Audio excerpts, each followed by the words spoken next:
আল্লাহ তাআলা বলেন ওয়ামা আনফাকতুম মিন শাইইন ফাহুয়া ইউখলিফুহু ওয়া হুয়া খায়রুর রাসিকিন। যে দান করে, দান করলে যে ঘাটতি হয় আল্লাহ তাআলা এই ঘাটতিটাকে রিপ্লেস করে দেয়, রিপ্লেস করে দেয়।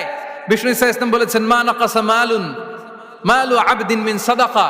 চ্যারিটি করলে, দান করলে আল্লাহ তার সম্পদ কখনো কমায় না। প্রতিদিন সকালবেলা দুজন ফেরেশতা নেমে বলতে থাকে আল্লাহুম্মা আ'তি মুনফিকান খালাফা, আল্লাহুম্মা আ'তি মুমসিকান চালাফা।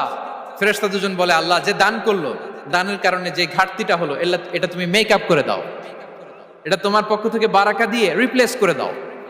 আর যে ধরে রাখলো, কৃপণতা করলো, ওর সম্পদকে আল্লাহ তুমি ধ্বংস করে দাও। ওয়াল ইয়াদু বিল্লাহ। আমরা যেন দান করি। এরপরে বিষ্ণু ইসা ইসলাম বলেছেন বেশি বেশি হজ উমরা করলে, বেশি বেশি যদি কারো সাধ্য থাকে, ফিনান্সিয়াল ক্যাপাসিটি থাকে, বেশি বেশি হজ উমরা করলে তার রিজিকে বারাকা নেমে আসে। সব শেষে হচ্ছে দোয়া করা।